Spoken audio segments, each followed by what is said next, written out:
that a compassionate man is not a weak man. Same for an affectionate man, and the stigma that male to male affection is gay. Normalize real hugs between male friends. That men are inferior parents in comparison to women. I'm divorced and have my daughter 50% of the time. I work from home and am lucky to have a flexible programming job, so I take her to most all of appointments, school events, sports events, after school programs, etc. even when she's with her mom, who's a lawyer, so in court most of the day, but everyone still calls her mom first for any and everything, and are very surprised when I show up for things instead, or that I know the names of her teachers, friends, doctor, brush and braid her hair, make lunch, take her to the park and skating, and even host sleepovers, etc. That men don't have emotions, and thus don't need emotional support. A recent study came out that concluded men don't get emotional catharsis from hugs like women. I found that hard to believe. Men can have body image issues too, and they are allowed to be things other than height, muscle mass and balding too. Things like acne, which has been the source of mine for a long time. Not just on my face. That men don't cry. That stigma is pretty much a setup for failure. Men, strong and courageous as you are, it is okay to cry. Even though I know it is okay, I have been such conditioned to not cry that when I start my body shuts it down right away. Even if I'm with people who are accepting, I fucking hate it. That mental illness is weakness. Men hide their illnesses because of the stigma. We get anxiety and depression too. Yeah, man. Some girl I know once told me that she broke up with her ex because he turned out to be depressed. I said, "You said you thought he was cool."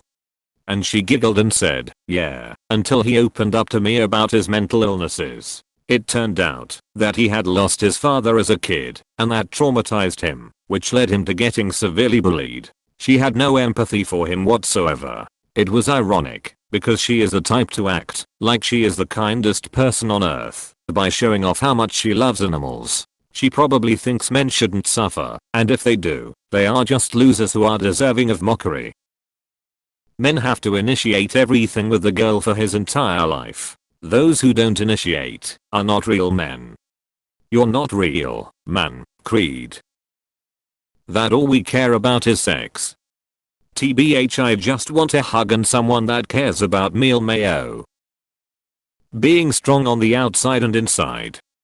Was going to say something along the lines of dispelling stigmas around getting help with mental health, but this sort of captures that idea and more. Or, your parents didn't hug you enough. No, they fucking didn't, and I resent that condescending question. No, whatever inadequacy I feel doesn't give me a carte blanche to act like an asshole, but there is unequivocally a correlation there. It's so hilarious how childhood abuse by caregivers is used to attack the victim of that abuse. Really shows how much of a man's treatment by others is due to their perception of him as strong. As soon as weakness is revealed, oh, your mommy didn't love you, you poor boy, it's used against the man. It's seriously fucked up. Can you imagine that against a woman? Oh, you got raped? Life must be so hard for you. Having that sex you didn't want to have. Don't you realize there are some people that don't get sex? Be grateful. Not saying some sad victims don't get this, but it seems to be the expected and normalized standard on everything a man might bring up. Being able to cry. Real men show their feelings and express them in healthy ways. Not just anger. Also, showing any sort of interest in kids means we're child predators. Really don't want that one to stick around longer. I used to volunteer with a community project for young kids. Being male and not having a kid in the project, I got some suspicious looks from a few of the parents. The best feeling came from the last ever session, where an HEO ran up to me and threw her arms around to hug me goodbye. Worst feeling was having to check that another volunteer had seen that she initiated it. 1. People trying to manipulate men to do what they want, claiming a real man would do that. 2. Whatever the F*** qualifies as real man. Women at work have acted so put out I didn't carry something heavy after they've called me a big strong man. I don't play into that stereotype unless my girlfriend, mom, or grandma ask me. Women have gotten too comfortable asking for free labor.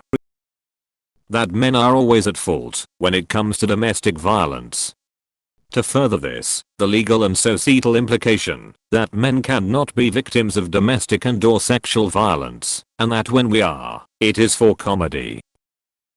That our main roles in society should basically be money-generating bodyguards who lack a sense of self-preservation.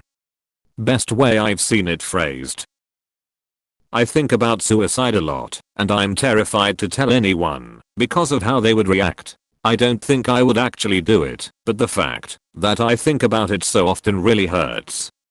I think you might be dealing with intrusive thoughts. I had them for years, and they turned out to be a sign of anxiety plus OCD. Find a good therapist and start hiking. You'll thank me later.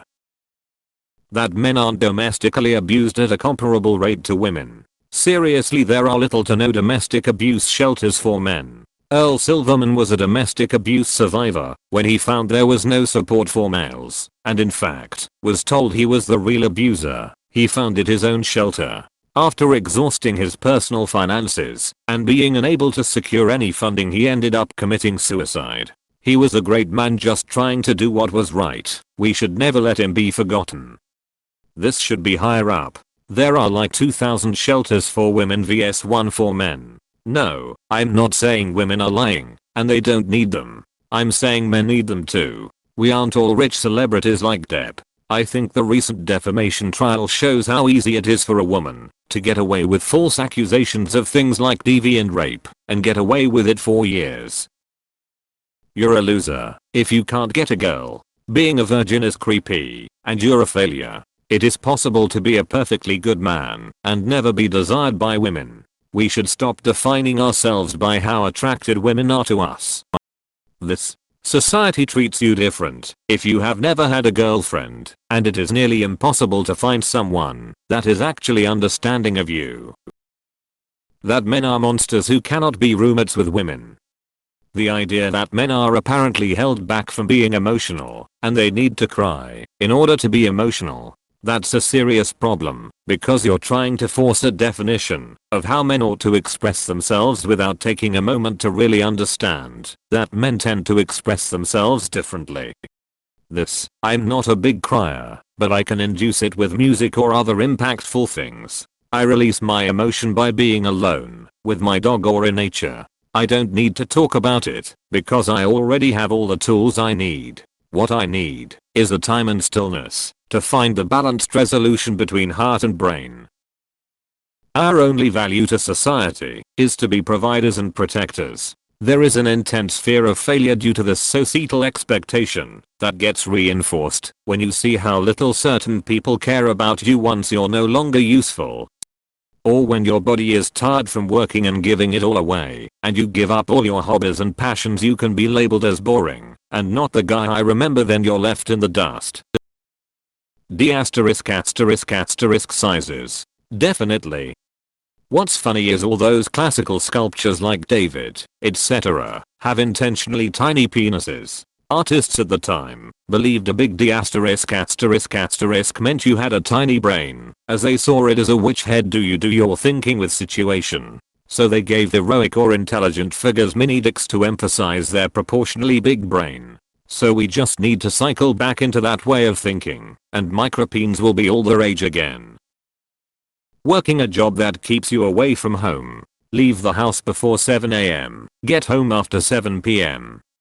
This was my husband, up until he changed jobs. Would leave at 4 AM, wouldn't come home till after 9 PM some days. But the company swore it's like that everywhere, and your wife better get used to it. Glad he left that toxic job. Now I see him before sunset, and we get to have dinner together.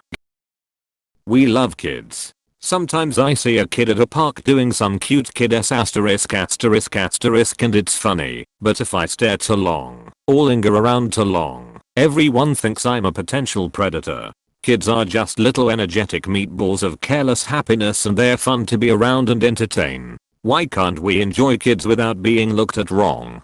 There are plenty of female predators in the world, but women never get looked at the wrong way. Never. Energetic meatballs lol cute man. I have 4 kids 11, 10, 9 and 7, so I get you lol. Plus I had a traumatic childhood which drives me to go hard for little kids.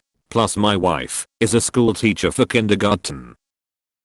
That not outwardly expressing strong emotions means you don't feel strong emotions. I don't have to not cry when I'm sad, but I also don't have to cry. I especially don't have to cry to prove to you that I'm sad, any more than I have to punch someone in the mouth to prove I'm angry or throw a tantrum to prove I'm frustrated. That your only value as a guy is in the workplace, and that real men are willing to neglect everything for their job. My motto is work to live, not live to work. And it's inverse, that men working all the time to support is a good enough reason to cheat. That we have to be primary breadwinners. That we can't be loving parents. That we don't suffer emotionally. We should automatically lose custody of our children. We should have to pay alimony and lose our homes that we built. If people want gender equality, these issues are just as important. We should automatically lose custody of our children. I don't get this one at all. Especially if the father is a high earner / millionaire and the mother doesn't work. Why do the kids go to her if the father can support them?